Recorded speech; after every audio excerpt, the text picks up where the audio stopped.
Excellencies, governors, my dear brothers, honorable ministers here present, our royal fathers, our leaders in Ohaneze Ndigbo, ladies and gentlemen, all protocols observed. I'm deeply honored by the invitation to address you today. Prior engagements unfortunately prevented me from joining you at home, but I'm happy to be able to make this keynote speech. Let me start by congratulating you on this extraordinary gathering of Southeast leaders coming together to consider the economic and social development of the region. I would say it's about time.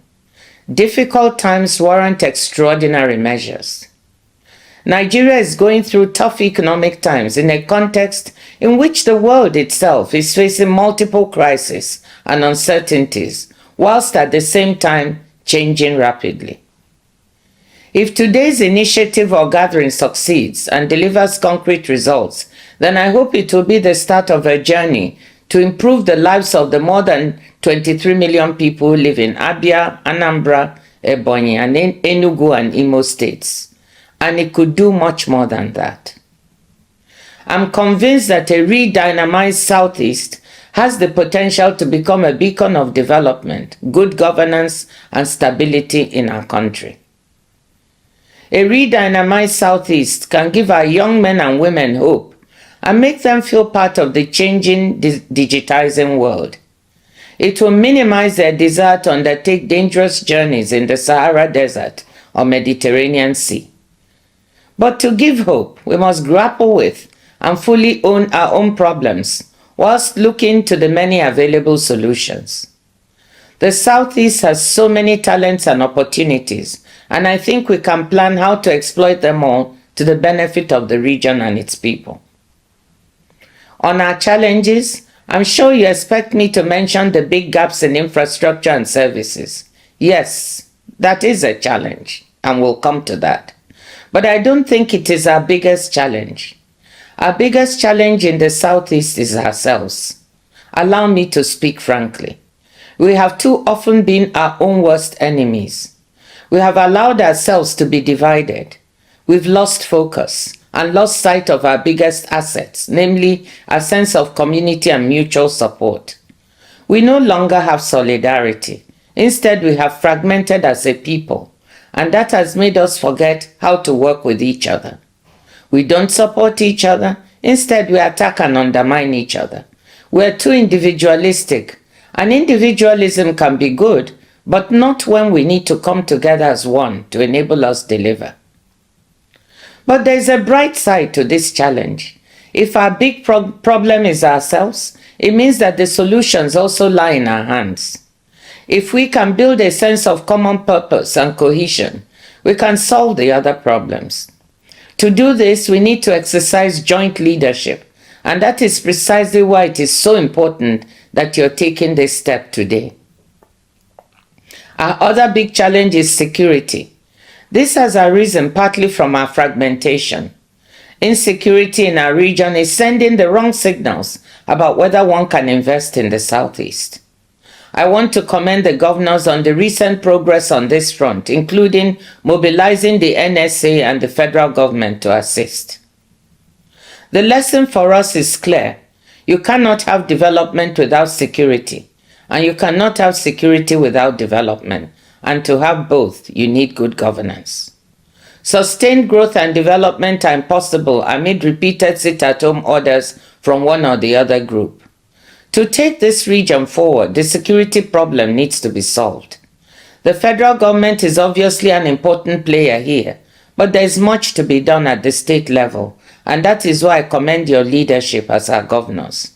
I hope that the relative calm returning will become the norm. We also have to admit that the governance of our states can be stronger and deliver more. After all, we are Ndigbo, and we should hold ourselves to a higher standard that delivers more for our people. In that context, it is important to pay attention to our fiscal performance. There's a very good report on the state of states by the CSO organization called Budget that ranks all 36 states in terms of various aspects of fiscal performance: dependence on FAC allocation, growth of internally generated revenue, spending on capital projects versus recurrent expenditures, level of indebtedness, etc. The 2022 edition of the report shows that while our states are not doing too badly compared to others on many of these indicators, in fact, Ebonyi ranks consistently among the top 10 in all the indicators, whilst Anambra ranks among the top 10 in 3 of the indicators. But our states are not doing too well either. We need to do better on internally generated revenue. We need to keep our borrowing down and improve our capital expenditures. Governors, state legislators, and local government chairs must continuously ask themselves, are we using our FAC allocation wisely, transparently, and effectively? Can we generate more revenue internally, and how do we do it while still motivating our productive sectors and factors? Are we taking on too much debt? Are we even spending the amounts borrowed effectively? What can we do to improve our spending on capital projects? Keeping these questions constantly in your mind, something I did when I was a finance minister at the federal level, helps ensure that state and local government monies are channeled in directions that truly deliver for people. We know that one of the biggest challenges that we have is infrastructure. We alluded to that earlier. Specifically, access to electricity and good roads are vital to future progress. People will say that it's largely a federal government responsibility, and yes, to a great extent this is true. But there is much the states can do. We have federal roads and we have state roads. The federal government has privatized electricity generation and distribution, yet things have not really improved as much as we would like because of discontinuities in the system. But I see this privatization as an opportunity Southeasterners can seize to improve the situation in the region.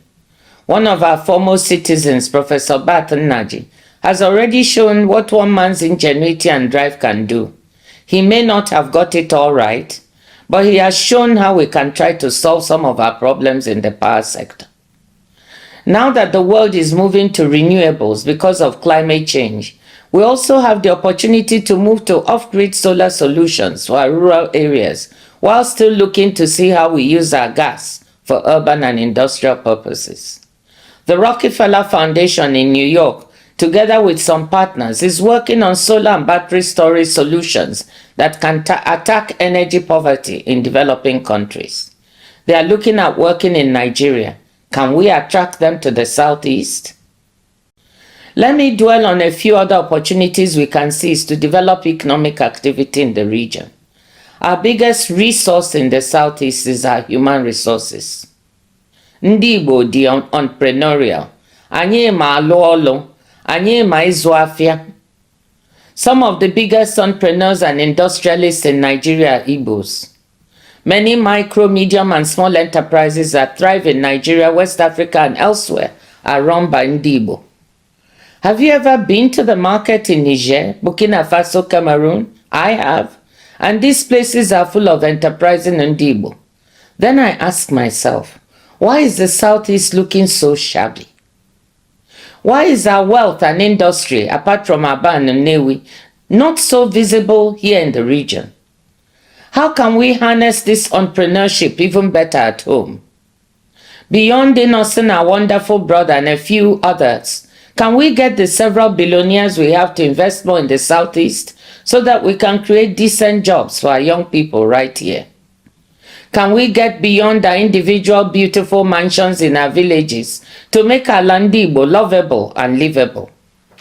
How can we have an apprenticeship model that a scholar recently described as, quote, the largest business incubator platform in the world, with apprentices emerging with skills, experience, and also startup capital, close quote, and still see our young people desperate on the streets of Onitsha, Lagos, and every small and large city in between?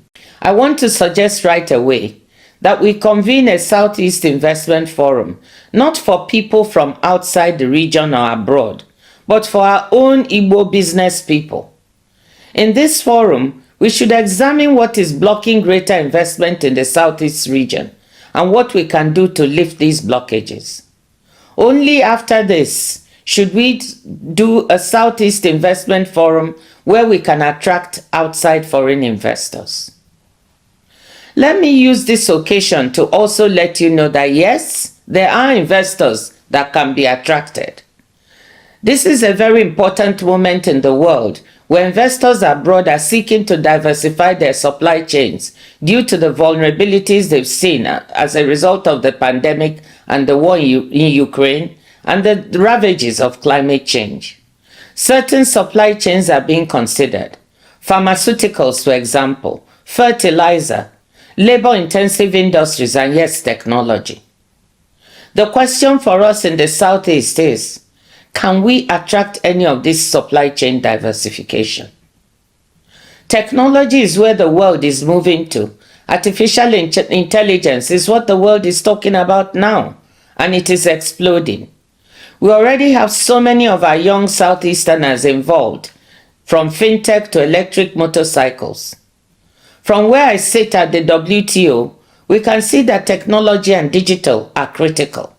The fastest growing segment of trade is digital trade, especially digitally driven services trade. When I talk about digitally driven services trade, this means anything from streaming music and movie services to delivering accounting and backup medical services. Digitally delivered services trade is growing at 8% per annum compared to 5.6% for goods trade. We have the human resources, the trained professionals to benefit from digitally delivered services trade. We also have the creative industries, film and music, centered in Onitsha and elsewhere, that can become part of this trade. What we need is to build a digital backbone in the state, either through cable or satellite, to provide the appropriate digital infrastructure. This kind of investment is better done at scale. So I hope, Excellencies, that you can get together to figure out who to approach and how the supportive policies can be implemented to attract this kind of digital infrastructure investment. Digital trade for micro, medium, and small enterprises, online education, health and accounting services can provide good jobs and incomes for our young people. Enugu is already becoming something of a hub for tech and digital in the region. I wonder whether we can build on this to develop our own Enugu Valley, as I know other Nigerian states are working on their version of Silicon Valley, California. Regarding pharmaceutical supply chains, the Federal Minister of Health, Dr. Mohammed Pate, is working on this to attract this supply chain to Nigeria. I suggest that as a region you approach him to see if you can work together to attract vaccines, therapeutics, or diagnostics manufacturing facilities here to the Southeast. Aba is already a manufacturing hub, along with Nnewi. What goes on in Ariaria industrial market, despite the infrastructure and other challenges, never ceases to amaze me. They can label what they produce made in Italy, made in Korea, made in Japan, but the truth is, it's made in Aba. I know Governor Abia has his sights set on trying to improve what is happening and improve the environment for those working in Aba. Again, can we all work together to build up and build out both Aba and Nnewi as industrial hubs? But let me say there is no reason why factories can not also be located in Owerri and Abakaliki. Let me touch on another important resource we have that we can make better use of. That is the large Igbo diaspora. I was surprised when I took an informal poll of a gathering of people in my village, Umodisi Ngwomwahia, to see how many families had at least one member in the diaspora. Surprised to find that almost everybody put up their hands. The Southeast has one of the largest diasporas in Nigeria, if not Africa. There are Igbos everywhere, from Douala to Durban, London to Leipzig, New York to Newfoundland. Igbos are highly educated professionals, university professors, doctors, lawyers, engineers, accountants, and nurses, and also big sports stars in football and basketball in the USA in particular. All are willing to support the development of the region if they could find a stress-free way to contribute, and I mean stress-free. Drawing on these diaspora resources, there is no reason why the Southeast could not become a service hub for education or health in the country and the region. Let our professors help develop high-quality schools, and universities, building on education investments already happening in the region to attract people beyond the Southeast. And let our diaspora doctors build up specialist hospitals that can draw people from other parts of Nigeria, West and Central Africa and beyond. I happen to know that many of these diaspora doctors would like to help. My husband is one of them. It may sound far-fetched, but I'm convinced we can make the Southeast a services hub for education and health services. We can also draw on the diaspora for financing. I don't know how many of you recall that when I was finance minister, Nigeria floated a diaspora bond of $300 million, a first for the country. Drawing on the resources of our diaspora, though we also opened up the bond to other investors, we were able to attract hundreds of millions of dollars. Now, the World Bank has recorded almost $21 billion in remittance flows to Nigeria in 2022, about the largest remittance flows in Africa. A significant portion of this must come from Southeasterners abroad. Most of this comes in to support consumption and some forms of investment at home. I'm sure the Southeast governors coming together can do some financial engineering and find a way to float a Southeast diaspora bond or fund to capture some of these flows and channel them towards financing some of these development priorities. I know that support from the federal government Ministry of Finance will be needed. It seems to me that we can pitch this to the incoming team. They seem to be open to fresh ideas. So why don't we try to muster their support?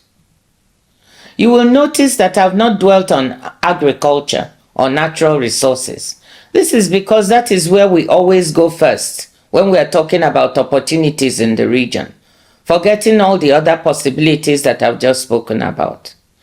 But I have not forgotten that we have big opportunities in agriculture, oil and gas, and some other minerals, some of which may now be in demand as the world seeks to decarbonize and get to net zero carbon emissions in 2050. But again, to fully make use of this, value-added investments in these areas will need hassle-free bureaucracy and appropriate investment environments. Before I conclude, let me say that many of these opportunities that I mentioned will not prove as attractive if the macroeconomic environment in the country is unstable. Low growth, high inflation, the depreciating naira, and exchange rate volatility make for daunting challenges. The federal government will have to get a handle on overall macroeconomic management for the country to attract both domestic and foreign investment and for the country to grow. They insist they are working on this, and I hope we can see stability soon. In the meantime, Southeast governors must work on the elements they can control, many of them listed above. Excellencies, ladies and gentlemen, let me conclude by saying that I'm optimistic. Yes, I'm optimistic for the Southeast. Your coming together at this time is a great sign. Our youth and women are vibrant. They are ready to work. They are just waiting for a truly committed leadership. We have what it takes in the Southeast. Let us just get on and do it. Igbo kwenu, kwezuenu.